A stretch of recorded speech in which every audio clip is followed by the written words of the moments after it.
Imagine waking up tomorrow and every gas station in America has a sign out front, no fuel. Not a shortage, not a price hike, just nothing.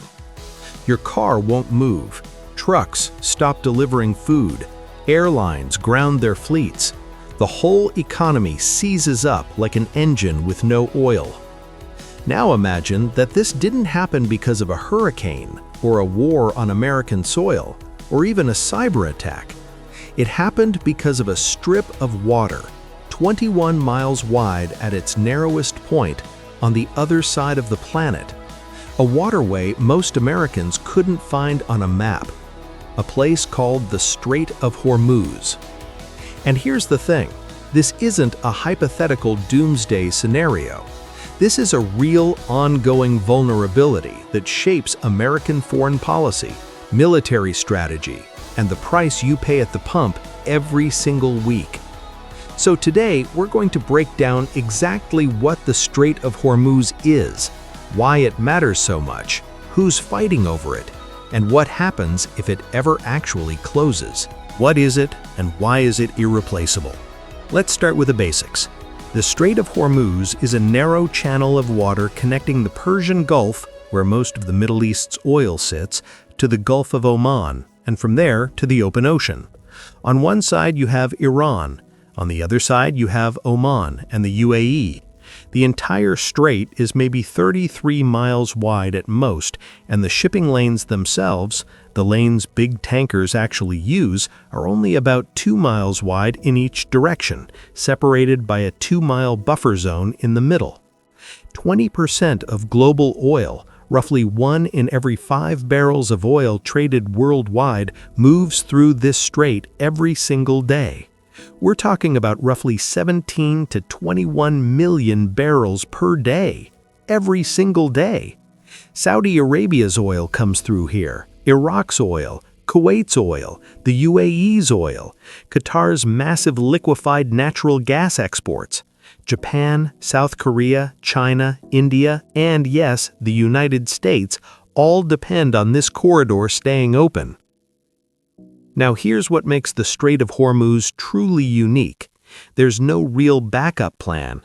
There are some alternative pipelines. Saudi Arabia has one that bypasses the strait, but they have nowhere near enough capacity to absorb the full volume that moves through Hormuz.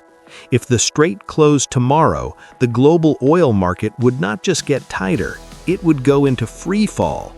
Oil prices would spike to levels we haven't seen in modern history, and the economic shockwaves would be felt from Beijing to Berlin to your local grocery store in Iowa. Iran's stranglehold and America's response.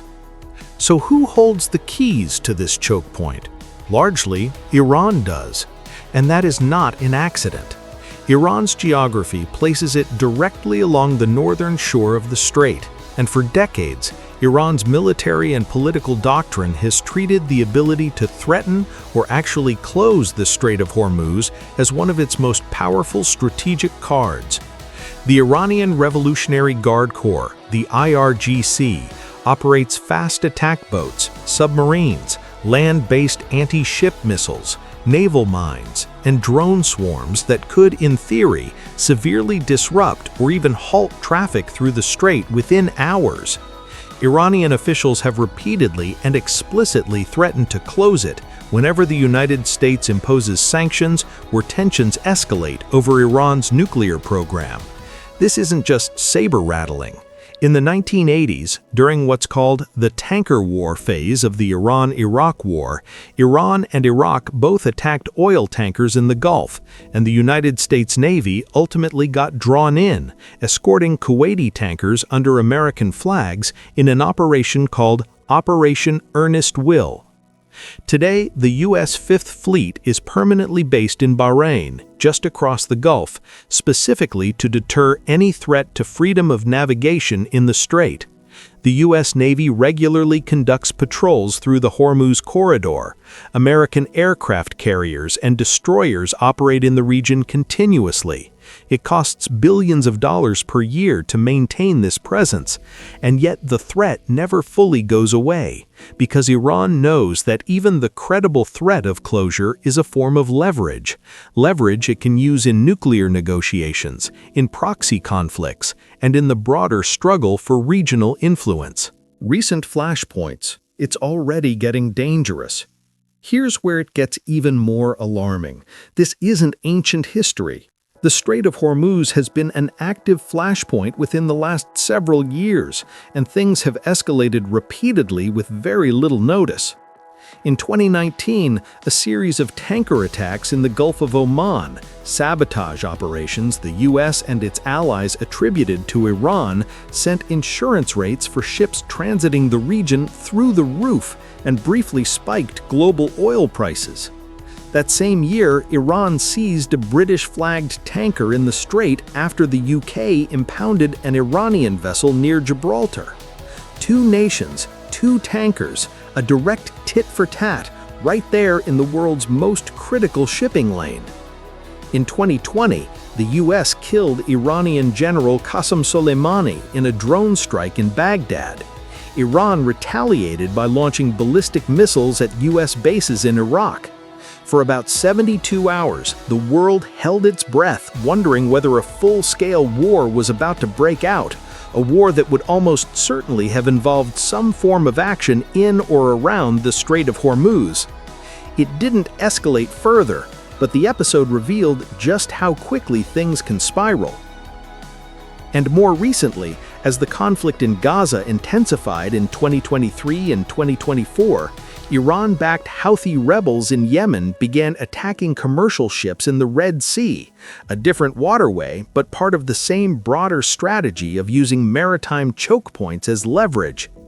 Shipping companies started rerouting vessels around the Cape of Good Hope, adding weeks and millions of dollars to journeys. It was a preview of what a Hormuz disruption would look like, except the Red Sea is far less critical than Hormuz. The Strait of Hormuz is the one that would truly break the global economy. What would actually happen if it closed? Okay, let's game this out. Say Iran does it. Say for whatever reason, a military confrontation, a sanctions crisis, a domestic political calculation, Iran mines the strait or sinks a tanker in the shipping lane, or simply makes it too dangerous for commercial vessels to transit. What happens next? Within days, oil markets go haywire. Strategic reserves get tapped. The U.S. has the Strategic Petroleum Reserve for exactly this scenario, but it buys time measured in weeks, not months. The global economy starts pricing in a sustained disruption. Airlines begin grounding routes. Manufacturers start rationing fuel. Freight costs explode, which means the price of everything, food, medicine, electronics, clothing, starts climbing. Countries most dependent on Gulf oil, like Japan and South Korea, face immediate economic emergencies. The U.S. Strategic Petroleum Reserve holds roughly 380 million barrels, enough for about 20 days of total U.S. consumption, and far less if other nations are simultaneously drawing down their own reserves. Meanwhile, the military response begins. The U.S. Navy moves to reopen the strait, likely through minesweeping, airstrikes against Iranian naval assets, and suppression of Iran's coastal missile batteries. This is not a small operation. It could take weeks. It could escalate into a broader war with Iran. And the entire time it's happening, every day the strait stays closed, the economic damage compounds. This is why American presidents, Republican and Democrat, have consistently treated the security of the Strait of Hormuz as a vital national interest, worth the cost of maintaining a permanent naval presence halfway around the world. Not because of sentimentality about Middle Eastern politics, because of pure, hard-headed economic and strategic reality. The bigger picture, and why it's not going away. Here's the uncomfortable truth. Despite America's push for domestic energy production, despite the growth of renewables, despite the shale revolution that made the U.S. a net energy exporter, the Strait of Hormuz still matters enormously to American interests. Because even if the U.S. doesn't need Middle Eastern oil directly, the global economy that America depends on does. A spike in global oil prices caused by a Hormuz crisis would hit American consumers, American businesses, and the American stock market just as hard as if the U.S. were buying every barrel from the Gulf itself. The Strait of Hormuz is 21 miles wide and 8,000 miles from Washington, D.C. It has no particular meaning to most Americans in their daily lives. And yet, right now, there are American sailors patrolling it, American diplomats negotiating over it, American policymakers losing sleep over it, because they understand something that doesn't make the front page often enough. The world economy is balanced on a knife's edge, and that knife's edge runs through a narrow strip of water between Iran and Oman.